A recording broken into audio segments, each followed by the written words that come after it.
अस्सलाम वालेकुम, क्या हाल चाल है व्यूअर्स। मैंने कहा आज थोड़ी सी चिट चैट करें। आज ज़रा मैं उठी लेट हूँ क्योंकि आज मौसम बहुत ज़्यादा बस ना भीगा भीगा सा है, क्योंकि पाकिस्तानी लोगों को तो ये भीगा भीगा मौसम बहुत पसंद है, लेकिन जहाँ हम रहते हैं वहाँ ये भीगा भीगा पना लगा ही रहता है तो इसलिए कभी कभी उदासी वाला मौसम हो जाता है।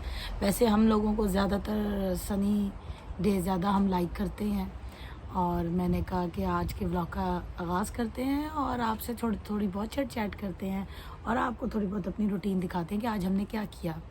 और बस अभी मैं बाहर बैठी हुई थी, अंदर बैठ के बोर हो गई थी तो मेरा दिल नहीं कर रहा था। मैंने कहा अच्छा चलो मैं बाहर जाके गार्डन में बैठती हूँ, तो व्लॉग भी मैं यहीं से शुरू करूँगी। तो बस मैं इधर बैठी हुई थी तो मैंने कहा चलें आपसे चिट चैट करते हैं और ज़रा आज का वेदर आपको दिखाते हैं थोड़ा बहुत। ये देखें जी, वेदर बहुत ज़्यादा अभी बारिश हो रही है, लेकिन मैं बैठी हुई हूँ आराम से सुकून से, और ऑब्वियसली बाहर बैठने का मज़ा ही अपना होता है। और ये भी अल्लाह की ब्लेसिंग है, यहाँ पे नेमत है। मैंने ये घर में ये एक छोटी सी एक अपनी दुनिया बनाई हुई है।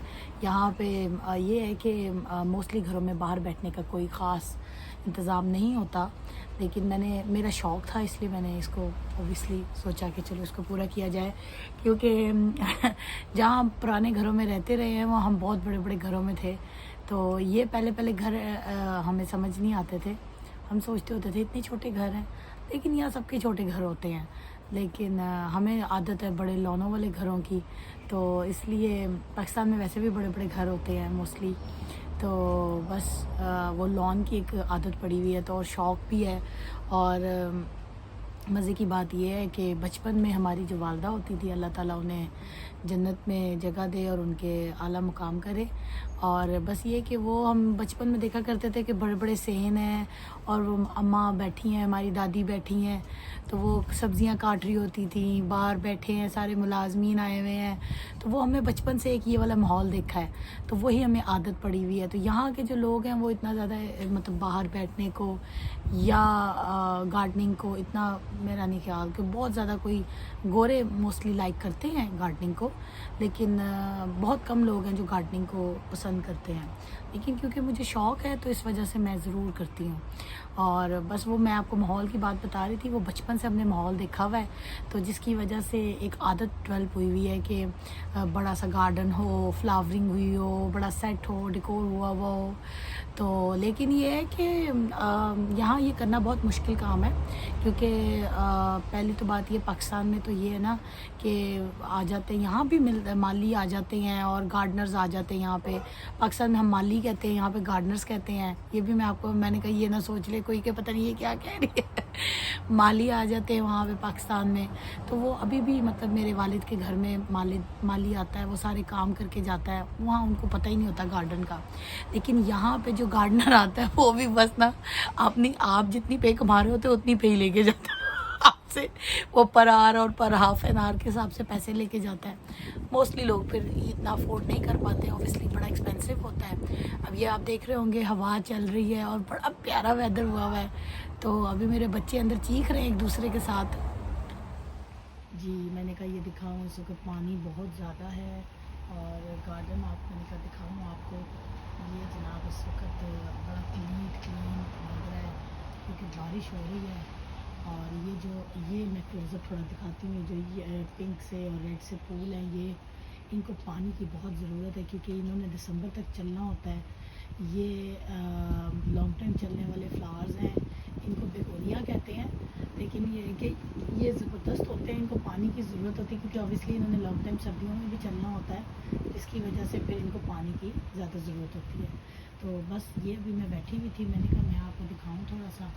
बहुत ही प्यारा इस वक्त मौसम है, और ये इस वक्त मेरे फ्लावर्स जो हैं फुल ऑन फुल पे हैं और ज़बरदस्त आँखों को जैसे ठंडक मिलती है, सुकून मिलता है। इंसान जितना भी ज़्यादा जो भी मर्ज़ी कर ले, एक हरियाली को देख के एक जो आँखों को ठंडक और सुकून मिलता है वो शायद ही कहीं और होगा।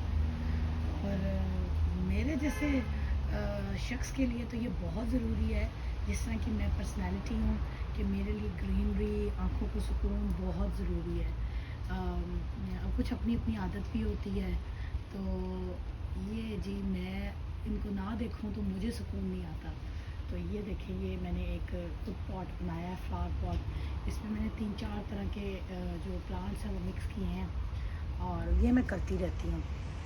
और बस अब ये है कि आपको आहिस्ता आहिस्ता और डेली रूटीन दिखाती हूँ। ये बीच में आ गया, ओ गॉड, कोई बात नहीं। ये और ये देखिए जी, मेरी रास्पबेरी लगी हुई है, माशाल्लाह आ गई हैं।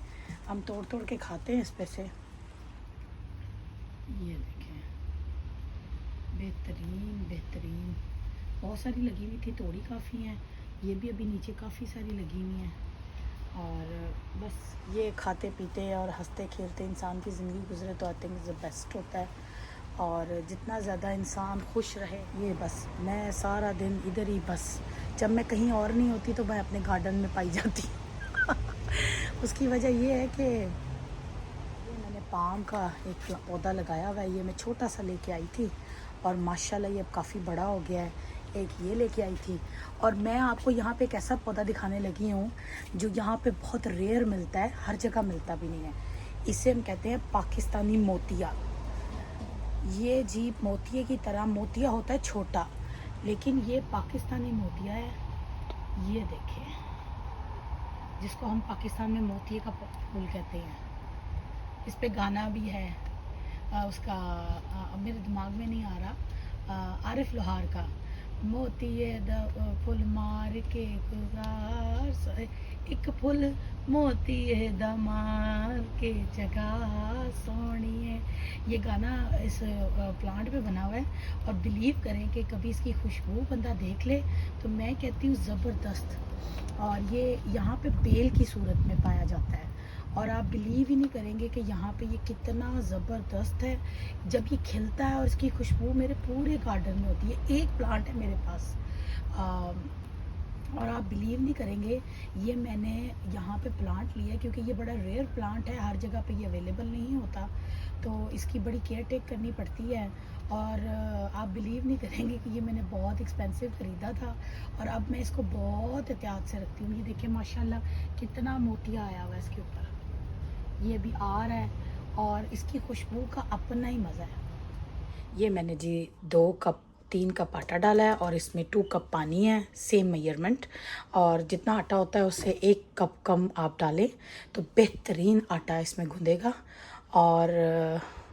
और ये है कि हाथ भी दुखाने की ज़रूरत नहीं है। This is the best option आटा गूंदने के लिए। और ये आटा गूंदा जा रहा है, और आवाज़ आप सुन लें कितनी तेज़ आ रही है, क्योंकि मैंने इसको फास्ट पे लगाया है।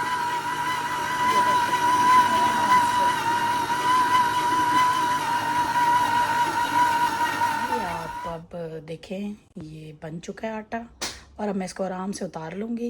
ये इसके साथ लगा हुआ है, और अब ये मैं सारा साफ़ करके ना, तो ये वाला बॉल रखा है इसमें डालूँगी।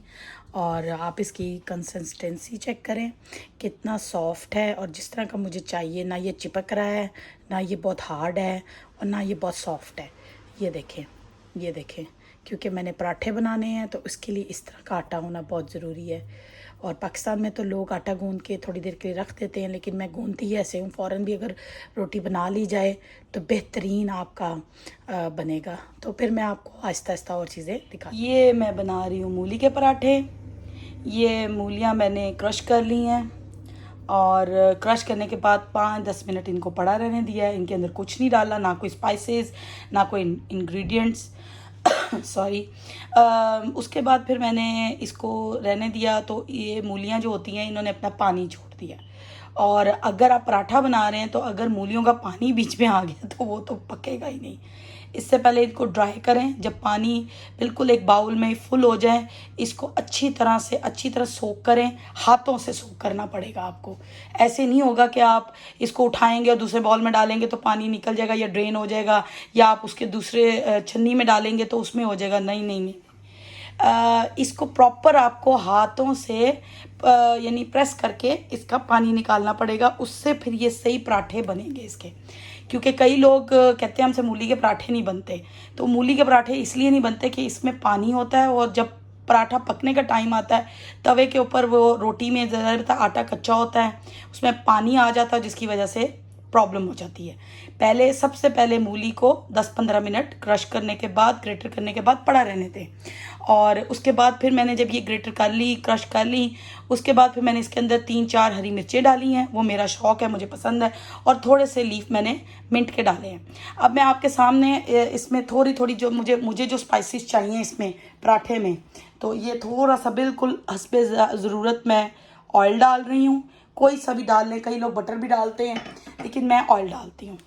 और उसके बाद इसमें थोड़ा सा, क्योंकि मैंने ज़्यादा इंग्रेडिएंट्स नहीं डालने इसमें, क्योंकि ये ग्रीन चिलीज़ के साथ पहले ही बहुत स्पाइसी हो चुकी हैं।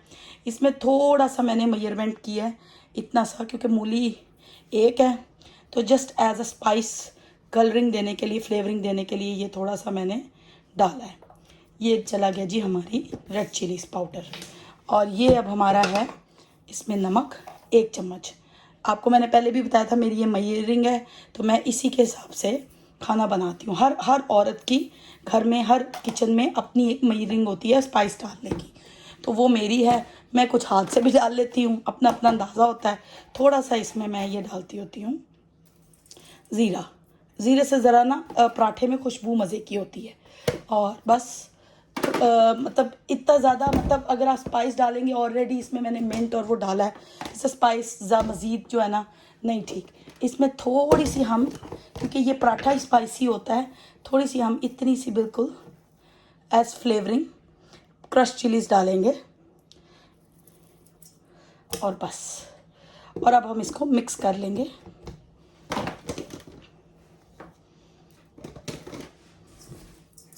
मैं हाथ से कर लेती होती हूँ, और इसको दबाना नहीं है, ऐसे खुले खुले हाथों से इसको आपने बस स्पाइस को आपने मिक्सअप करना है। ऑयल डालने का पर्पज़ ये है कि ये थोड़ी सी ग्रीसी हो जाए, जब ये तवे पे आए तो फ़ौरन से ये अंदर से भी जो मूलियाँ हैं वो पक जाएं। यहाँ तो गोरों को छोटी मूलियों का पता है, हम पाकिस्तानी बड़ी बड़ी मूलियाँ खाते हैं। और आपको पता है इसमें एक वो भी पकता है, मेरी अम्मी पकाती होती थी मूलियाँ, और वो क्या होता है पालक, मूलियाँ पालक, वो भी बहुत मज़े का मेरी अम्मी बनाती होती थी, मुझे याद है। लेकिन वो मुझे इतना कोई ख़ास पसंद नहीं, लेकिन लोग बहुत शौक़ से खाते हैं। तो ये हमारा मिक्सचर रेडी है। बस अब 10 मिनट सौटे करेंगे। अगर फिर पानी छूटा तो फिर उसको फिर हम प्रेस करके, वैसे वही करके, तो वो उसको दोबारा से फिर हम वो कर लेंगे। ये ट्रे बन चुकी है, पराठा रेडी है, और इसके साथ मीठी लस्सी एज़ यूजुअल। और बहुत मज़ा आता है। ये ट्रे बना के दी है मैंने अभी बच्चों की, सबकी अपनी अपनी ट्रे है। और ये दही है, साथ थोड़ा सा मैं पसंद करती हूँ, बच्चे भी पसंद करते हैं। ये मीठी लस्सी है, और बहुत मज़ा आता है इसको पी के, और वो भी मूली के पराठे के साथ। मैं कहती हूँ बल्ले बल्ले। और ले, अब हम इसको ख़त्म करते हैं, और फिर आपके साथ मिलते हैं और आपको और बातें सुनाते हैं। Melon time and TV time. Wow जी, मैंने कहा अब मैं व्लॉग का अख्ताम करूं।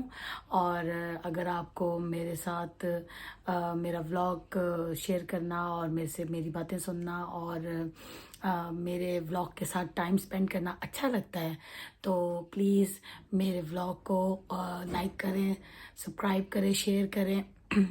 क्योंकि जब कोई लाइक और शेयर करता है तभी आप इनकरेज होते हो कि आपने और मोर इंटरटेनिंग बनाना है।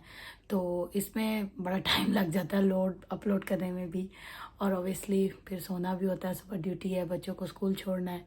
तो बस अब ये है कि इस वक्त यहाँ पे 10 बज चुके हैं, तो 10-11 बजे सारे सो जाते हैं अराउंड, ऑब्वियसली घर के काम कर चुके होते हैं। फिर सुबह बैक टू वर्क, और रूटीन शुरू हो जाती है। तो बच्चों को छोड़ना होता है, मैंने स्कूल में लेना, खाना बनाना, बाहर के काम करना, तो इस तरह सारा दिन ऐसे ही गुजर जाता, पता ही नहीं चलता। और आपको पता है जो मैरिड वुमेन्स होती हैं उनका तो काम भी बहुत सारे होते हैं, और क्योंकि बच्चे होते हैं, बच्चों की सारी, क्योंकि यूके में स्पेशली जो है ना बाप कमाने जाते हैं, यहाँ पे माएँ भी कमाती हैं, बाप भी कमाते हैं, लेकिन यहाँ सारी रिस्पॉन्सिबिलिटी जो है ना वो एंड ऑफ द डे औरतों पे आ जाती है। और जिनकी शादियां तो एशियन घरानों में हुई होती हैं आदमियों की, वो तो ज़ाहिर बात है उनकी वाइफ्स जो हैं बहुत हेल्पफुल होती हैं। और जो ज़रा इंग्लिश माहौल के लोग होते हैं वहाँ सारी की सारी बेचारी रिस्पॉन्सिबिलिटी जो है मर्दों पे आ जाती है। तो वो एक एक जैसा कॉन्सिक्वेंसेस नहीं चल रहे यहाँ पे। यहाँ पे ज़्यादातर बेचारे मर्द फंस जाते हैं। बहुत कम घर होते हैं यहाँ पे जो औरतें संभालती हैं। तो ज़्यादातर यहाँ पे मर्द बेचारे फंस जाते हैं। पाकिस्तान में औरतें फंसती हैं, यहाँ नहीं फंसती। तो बस ये है कि सारा दिन आपको पता है घर के काम काज में ऐसे मेरा तो गुजर जाता है। और मेरा मानना है कि जिस घर में खाना ना पके, सफाई ना हो या बच्चों की केयर टेक ना हो, अल्लाह ताला की रहमत नहीं होती वहाँ पे। खाली आप ये समझें कि आप अपनी रिस्पॉन्सिबिलिटी नहीं करेंगे पूरी तो अल्लाह की रहमत होगी, ऐसा नहीं होता। आपको सारी रिस्पॉन्सिबिलिटी अदा करनी पड़ती है, फिर जाके अल्लाह ताला की रहमत होती है। तो बस अब दुआ ये किया करें सबके लिए, मेरे लिए भी, कि जो जो जहाँ जहाँ मेरी वीडियो देख रहा है सब मेरे लिए दुआ गो हों, मैं सबके लिए दुआ गो होती हूँ।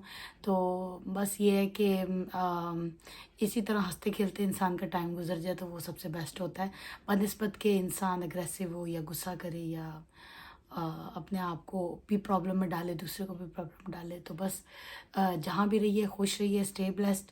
और बस ये है कि आजकल मैं देख रही हूँ ये जो सैलाब ज़दगान बेचारों के सैलाब आ गए हैं और घर तबाह हो गए हैं। तो वैसे तो किसी भी पाकिस्तानी को, किसी भी इंसानियत जो बंदा रखता है उसको कहने की ज़रूरत नहीं है कि मदद करें। जितनी हो सके, जितनी आपकी अल्लाह ताला ने इस्तिताअत दी है, जितना आप इजीली अफोर्ड कर सकते हैं, अपनी तरफ से इनकी मदद करें। और किसी ऐसे हाथ में पैसे दें जो सही ज़राइक तक पहुँचाए।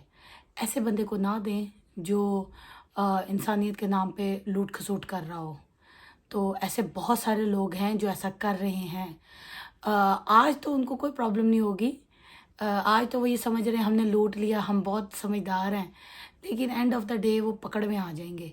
इसलिए जितना हो सके गरीबों की मदद करें, क्योंकि उन बेचारों की जो मैं हालात देख रही हूँ और जो बेचारे लोग हैं, हमारी गवर्नमेंट उतना नहीं कर पा रही जितना कि उनको करना चाहिए। तो मेरी सबसे यही अपील है कि आप प्लीज़ जितना इजीली हो सकता है आप लोग दें। जितनी अल्लाह ताला ने मेरी इस्तिताअत की है, मैं अपनी इस्तिताअत से बाहर होके मदद करती हूँ। और ये नहीं कि मैं सैलाब ज़दगान की मदद कर रही हूँ। अल्लाह ताला कहता है जितना आप कमाते हैं, जितना आप बचाते हैं, जितना आप खाते हैं, उसमें से ज़कात दें। ज़कात कई लोग देते हैं, कई लोग नहीं देते, लेकिन किसी सही मुस्तहिक की मदद करें। इतना सा भी कर देंगे ना, अल्लाह ताला उसको 100 टाइम्स आपको रिटर्न करेगा। अगर आप किसी की एक गुना करते हैं, अल्लाह आपका 100 गुना काम करता है। तो प्लीज़ जितना हो सकता है सैलाब ज़दगान के लिए आप लोग पैसे दें और उनकी मदद करें, और सही हाथों में दें जो आपको पता हो कि अजर आपको, देखिए आपने पैसे देके फ़ारिग हो जाना, अल्लाह ने अजर आपको देना है। लेकिन मेरा मानना है कि जब आप किसी को पैसे दें तो पता लगे कि उन तक पैसे पहुँचे हैं और उनकी मदद हुई है। कोई दवाई के काम आ गए, कोई कपड़ों के काम आ गए, खाने के काम आ गए, किसी भी चीज़ जो हज़ार इंसान की ज़रूरियात ज़िंदगी होती हैं, किसी भी चीज़ के काम उनके लिए आ गए हैं। तो प्लीज़ प्लीज़ प्लीज़ कोशिश करें कि ज़्यादा से ज़्यादा आप लोग मदद करें। इस टॉपिक को भी हम डिस्कस करेंगे, लेकिन मैं अभी इसको डिस्कस इसलिए नहीं करना चाहती क्योंकि अभी बहुत प्रॉब्लम आई हुई है। प्रॉब्लम में जब आप प्रॉब्लम डिस्कस करते हैं ना, वो मज़ीद प्रॉब्लम बन जाती है।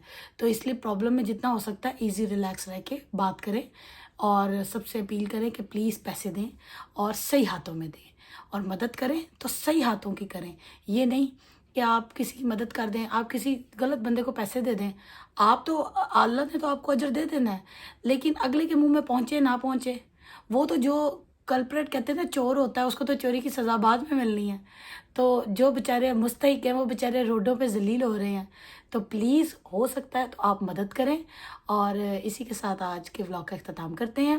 मेरे दुआओं में याद रखिएगा, और प्लीज़ जहाँ भी रहें सेफ़ रहें, हेल्थी वेल्थी रहें, और स्टे ब्लेस्ड एवरीवन।